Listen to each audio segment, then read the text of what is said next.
बहुत प्राचीन समय की बात है, जब धरती पर धर्म, सत्य और भक्ति की महिमा सबसे महान मानी जाती थी। मध्य देश में एक महान और धर्मपरायण राजा राज्य करते थे, जिनका नाम था अश्वपति। राजा अश्वपति के पास सब कुछ था, धन, वैभव, सम्मान। लेकिन उनके जीवन में एक कमी थी, उनकी कोई संतान नहीं थी। इस दुख से व्याकुल होकर राजा ने वर्षों तक माता की कठोर तपस्या की। दिन रात भक्ति, मंत्र जाप और पूजा में लीन रहे। उनकी सच्ची भक्ति से प्रसन्न होकर देवी प्रकट हुई और उन्हें एक दिव्य कन्या का आशीर्वाद दिया। कुछ समय बाद महल में एक सुंदर और तेजस्वी कन्या का जन्म हुआ। उस कन्या का नाम रखा गया सावित्री।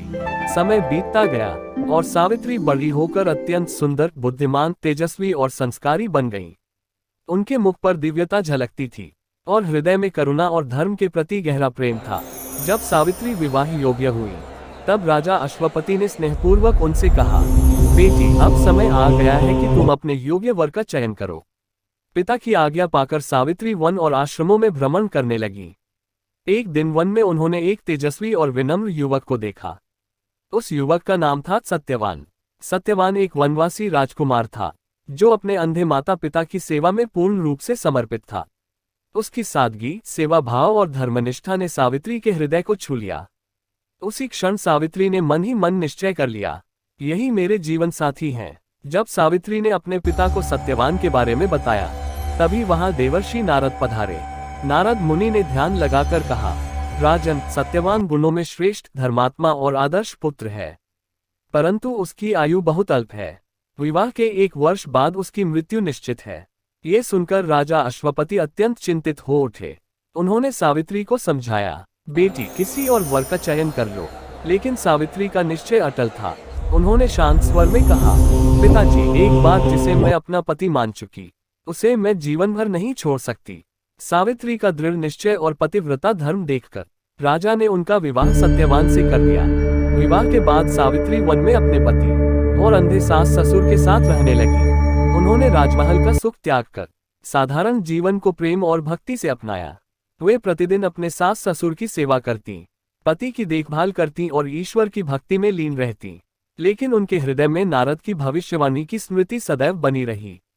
जैसे जैसे 1 वर्ष पूर्ण होने का समय निकट आया, सावित्री का मन और अधिक गंभीर और सतर्क हो गया। एक दिन सत्यवान लकड़ी काटने के लिए वन में गए। सावित्री भी उनके साथ चली गईं। वन के शांत वातावरण में अचानक सत्यवान को चक्कर आने लगा। उनका शरीर कमजोर पड़ने लगा और वे धीरे धीरे सावित्री की गोद में गिर पड़े। सावित्री का हृदय व्याकुल हो उठा।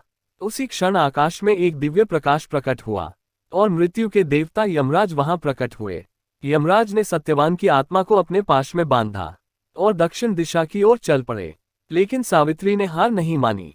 वह फोल्डेड हैंड्स के साथ यमराज के पीछे पीछे चलने लगी। यमराज ने पीछे मुड़कर कहा, सावित्री, अब तुम लौट जाओ, ये प्रकृति का अटल नियम है। पर सावित्री ने विनम्र और दृढ़ स्वर में उत्तर दिया, धर्मराज, जहां तक मेरे पति जाएंगे, वहां तक मैं भी जाऊंगी। पतिव्रता धर्म यही सिखाता है। सावित्री की भक्ति, धैर्य और बुद्धिमानी से यमराज अत्यंत प्रभावित हुए। उन्होंने कहा, सावित्री, मैं तुम्हारी भक्ति से प्रसन्न हूँ। तुम कोई वरदान मांगो, परंतु सत्यवान का जीवन नहीं। सावित्री ने बुद्धिमानी से पहले अपने सास ससुर की दृष्टि लौटने का वर मांगा, फिर अपने पिता के वंश की वृद्धि का वर मांगा। यमराज ने दोनों वरदान दे दिए। अंत में सावित्री ने कहा, धर्मराज, मुझे 100 पुत्रों का आशीर्वाद दीजिए। यमराज ने वरदान दे दिया, पर तुरंत ही उन्हें अपनी भूल का एहसास हुआ, क्योंकि बिना पति के सावित्री को पुत्र कैसे प्राप्त हो सकते थे।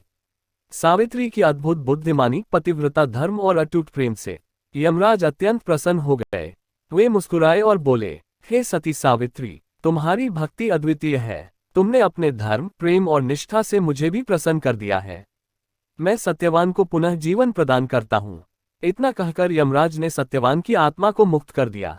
कुछ ही क्षणों बाद सत्यवान ने पुनः अपनी आंखें खोली, जैसे गहरी नींद से जागे हो। सावित्री की आंखों में आनंद और कृतज्ञता के आंसू भर आए। इस प्रकार सावित्री की अटूट भक्ति, प्रेम, धैर्य और पतिव्रता शक्ति ने मृत्यु के देवता को भी झुका दिया और उनके पति को नया जीवन प्राप्त हुआ। ये पवित्र कथा हमें सिखाती है कि सच्चा प्रेम, अटूट विश्वास और सच्ची भक्ति सबसे बड़ी शक्ति होती है। जहाँ नारी का संकल्प पवित्र हो, जहाँ प्रेम सच्चा हो और जहाँ भक्ति अडिग हो, वहाँ असंभव भी संभव हो जाता है। जय सत्यवान सावित्री माता फोल्डेड हैंड्स।